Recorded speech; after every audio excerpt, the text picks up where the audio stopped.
साल 1760 की बात है। उस समय देश के पावन शहर यानी हरिद्वार में कुंभ मेले का आयोजन चल रहा था।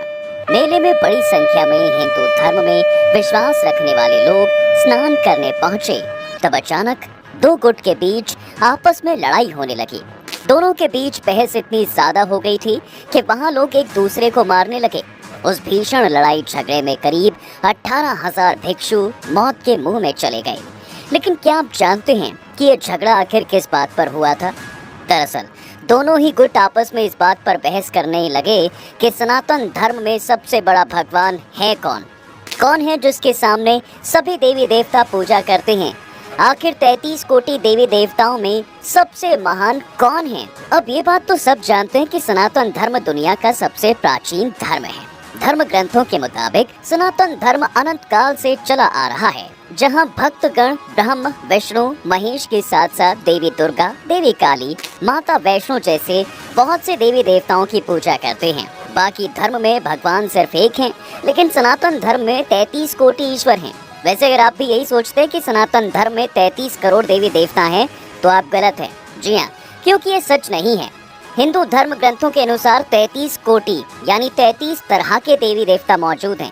हिंदू धर्म में 33 करोड़ देवी देवता हैं। ये ब्रह्म कोटि शब्द से फैला है। इस शब्द के दो अर्थ हैं, प्रकार और करोड़। दरअसल इस धर्म में 33 प्रकार के देवी देवता हैं, जिनमें 8 वासु, 11 रुद्र, 12 आदित्य, इंद्र और प्रजापति गिने जाते हैं। वहीं कुछ शास्त्रों में इंद्र और प्रजापति की जगह पर 2 अश्विनी कुमारों को गिना जाता है। लेकिन सवाल तो ये है कि इन सभी का हेड है कौन? दोस्तों, सनातन धर्म में 33 प्रकार के सभी देवी देवताओं में भगवान विष्णु, भगवान शिव, भगवान ब्रह्मा को प्रमुख माना गया है। हाँ, जो लोग भागवत गीता को अपनी लाइफ में इम्प्लीमेंट करते हैं, उनके हिसाब से भगवान कृष्ण ही सबसे उच्च स्थान पर हैं और दुनिया के पालनहार हैं। भगवत गीता के अध्याय 10 में भगवान श्री कृष्ण कहते हैं, मैंने सब कुछ बनाया है, सभी प्राणियों के बीच मैं हूँ, मैं सभी प्राणियों के अंदर बसता हूँ। मैं विष्णु, मैं सूर्य, मैं चंद्र, मैं सामवेद, मैं मस्तिष्क, मैं ही चेतन हूँ। मैं शंकर, मैं कुबेर, मैं अग्नि, मैं मीरू, मैं बृहस्पति, मैं कार्तिक, मैं भृगु ऋषि, मैं ओम, मैं हिमालय, मैं पीपल का पेड़, मैं कामधेनु, मैं कामदेव, मैं वरुण, मैं यमराज, मैं पवन, मैं राम, मैं गंगा, मैं अंतिम समय, मैं ब्रह्मा हूँ।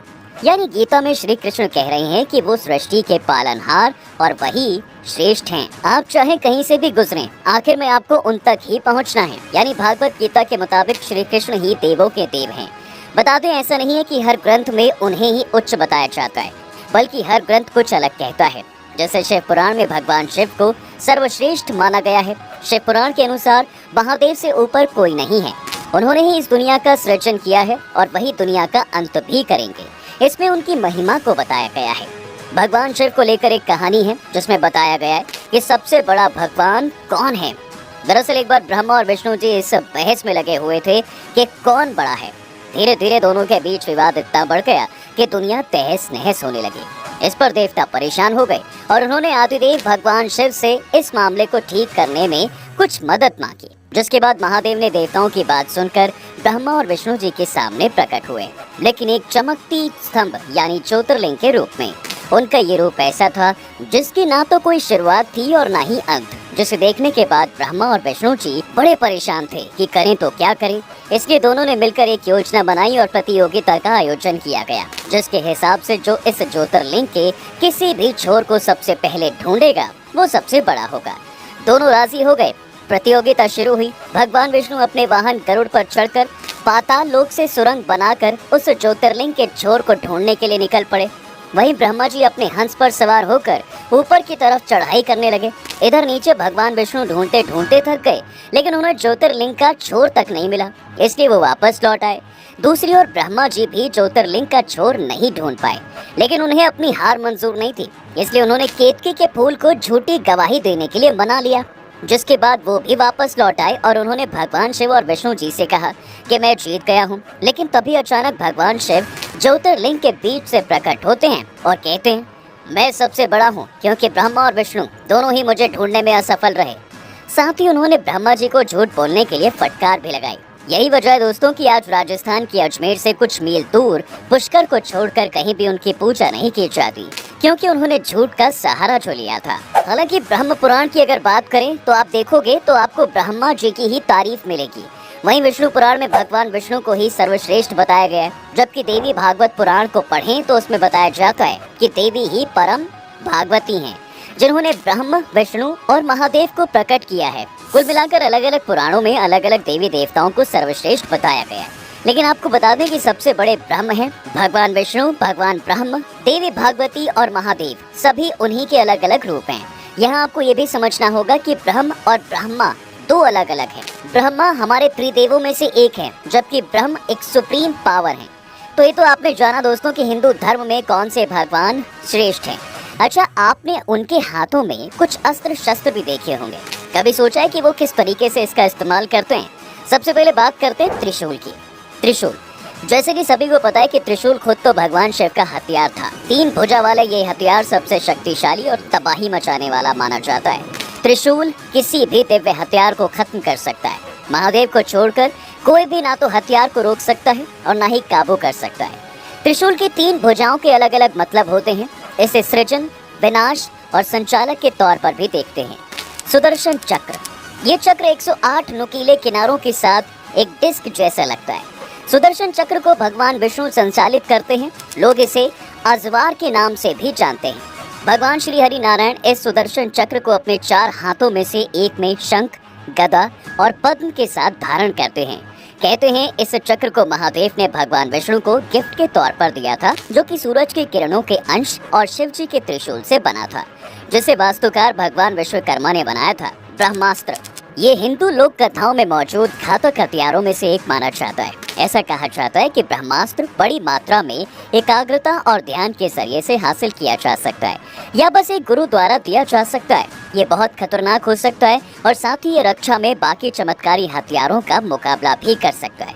इसका संचालन दिव्य और अलौकिक मंत्रों के साथ किया जा सकता था। ऐसा कहते हैं इस हथियार का इस्तेमाल ऋषि विश्वामित्र ने महर्षि वशिष्ठ के खिलाफ, प्रभु राम ने रावण के खिलाफ और अर्जुन ने गुरु द्रोणाचार्य के बेटे अश्वत्थामा के खिलाफ किया था। ब्रह्मांड अस्त्र, अब ये अस्त्र ब्रह्मदेव ने बनाया था, जो दूसरे शक्तिशाली हथियारों में से एक है। ऐसा माना जाता है कि इसमें भगवान ब्रह्मा के 4 सिर होते हैं, जो हिंदुओं के 4 पवित्र ग्रंथ वेद को डिनोट करते हैं। कहते हैं इस हथियार के इस्तेमाल से भारी तबाही आ सकती है, और तो और ये हथियार ब्रह्मास्त्र को निगल भी सकता है और इसे बेअसर कर सकता है। ऐसा कहा जाता है कि ऋषि विश्वामित्र के सभी दिव्य चमत्कारी हथियारों के हमले के बचाव में ब्रह्म ऋषि वशिष्ठ ने इसका इस्तेमाल किया।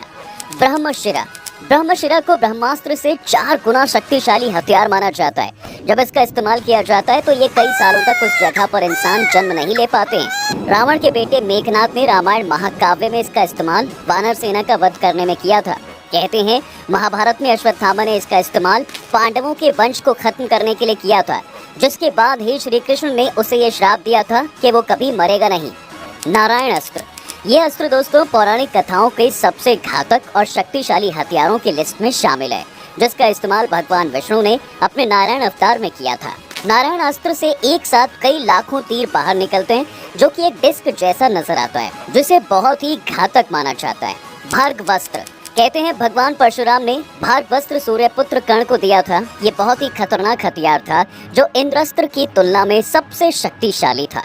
अगर इसका इस्तेमाल किया जाता तो ये एक बार में ही पूरे ग्रह को नष्ट कर सकता था। वज्र युद्ध, वज्र युद्ध या फिर वज्र भगवान इंद्र का अपना पर्सनल हथियार है, जिससे बिजली निकलती थी। इसे महर्षि दधीची की अस्थियों से बनाया गया था। इस अस्त्र का इस्तेमाल करके ही देवराज इंद्र ने वृत्रासुर नाम के एक भयानक दैत्य का वध किया था। 3 बाण, ये महाभारत काल में युद्ध के समय घटोत्कच के पुत्र बर्बरीक को भगवान शिव ने उसकी भक्ति से खुश होकर दिया था। ये बहुत ही शक्तिशाली हथियार था। कहते हैं इन बाणों के सहारे बर्बरीक बस 1 मिनट में महाभारत का पूरा युद्ध खत्म कर सकते थे, लेकिन भगवान श्री कृष्ण की लीला की वजह से ऐसा नहीं हो पाया था। पशुपतास्त्र, देखिए हिंदू पौराणिक कथाओं की माने तो पशुपतास्त्र भगवान शिव और भगवान विष्णु के हथियारों के बाद सबसे शक्तिशाली हथियार है। ये सबसे ताकतवर और प्रलयकारी हथियार है। महाभारत महाकाव्य में अर्जुन ने इसे महादेव से प्राप्त किया था, लेकिन कभी भी इसका इस्तेमाल नहीं किया था। वानर अस्त्र, वैसे तो हिंदू धर्म में इस अस्त्र का कोई कहीं जिक्र नहीं मिलता, लेकिन माना जाता है कि वानर अस्त्र किसी व्यक्ति को दिव्य वानर की शक्ति देता है। नंदी अस्त्र। वानर के अलावा नंदी अस्त्र का भी हिंदू धर्म शास्त्रों में कोई जिक्र नहीं है, लेकिन ऐसा माना जाता है कि नंदी अस्त्र का इस्तेमाल करने वाले इंसान में 1000 बैलों की ताकत आ जाती है। जल अस्त्र।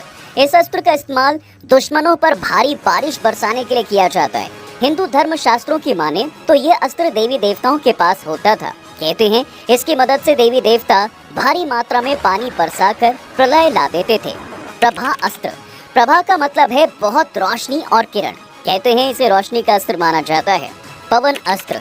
पवन अस्त्र को वायु अस्त्र भी कहा जाता है। मान्यताओं के अनुसार इस शस्त्र का इस्तेमाल बहुत तेज आंधी तूफान के लिए किया जाता था। अग्नि अस्त्र।